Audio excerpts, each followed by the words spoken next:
Hello అండి. ఎంత healthy లడ్డూలైనా బయట కొనుక్కుంటే అంతో ఇంతో కల్తీ ఉంటూనే ఉంటుంది కదండీ!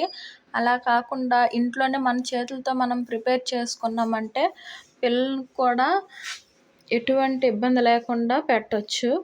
ముందుగా ప్యాన్ తీసేసుకొని నేను మెజర్‌మెంట్ ఒక గ్లాస్ తీసుకున్నానండి, పెద్ద గ్లాసు. పెద్ద గ్లాస్‌తో గ్లాసుడు నువ్వులని ఏపేసుకొని పక్కన పెట్టుకున్నాను. అలాగే అదే గ్లాస్‌తో 1 ½ గ్లాసు పల్లీలను కూడా ఏపేసి పక్కన పెట్టుకున్నాను. టీ టీ గ్లాస్ అంటారు కదా! టీ గ్లాస్ కంటే కొంచెం పెద్దదనమాట.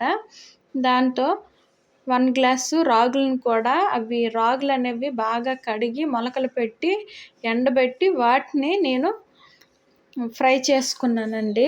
ఫ్రై చేసుకొని అలాగే సపరేట్‌గా దేనికదిగానే ఫ్రై చేసుకోవాలి. మిక్సీ కూడా అలానే పట్టుకోవాలి సపరేట్‌గా.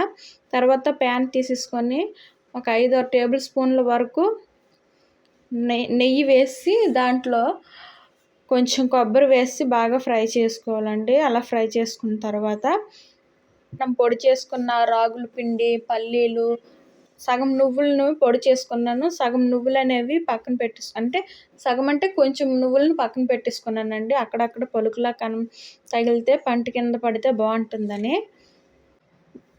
నేను టీ గ్లాస్ కంటే పెద్ద గ్లాస్ అని చెప్పాను కదా! దాంతో అయితే 2½ గ్లాసుల బెల్లం తీసుకున్నానండి. తీసుకొని వాటర్‌లో ఏసి వేడి చేస్తే కరుగుద్ది కదా! కరిగాక వడబెట్టేసుకొని దీంట్లో వేసేసుకోవాలి. ఏదైనా చెత్త గట్ట ఉంటే పోద్ది. కాస్త వేడయ్యాక బాగా దగ్గర పడాక కొంచెం 2-3 టేబుల్ స్పూన్లు మళ్ళీ నెయ్యి వేసేసుకొని ఉండలుగా చుట్టేసుకోవడమేనండి. లడ్డూలైతే మాత్రం చాలా టేస్టీగా ఉంటాయి. ఓసారి ట్రై చేయండి. చిన్న పిల్లలకైతే బయట నుంచి తెచ్చే ఫుడ్ కంటే ఇంట్లోనే మన చేతులతోనే మనం ప్రిపేర్ చేసి ఇచ్చామనుకో మనకు కూడా ఆనందంగా ఉంటది. అలాగే పిల్లలకు కూడా చాలా హెల్తీగా ఉంటది. ఇప్పుడు పల్లీలు చెక్కలు గానీ బయట చేసినా సరే అంత హెల్తీగా చేయట్లేదు కదా! నా వీడియోస్ మీకు నచ్చినట్లయితే లైక్ చేయండి.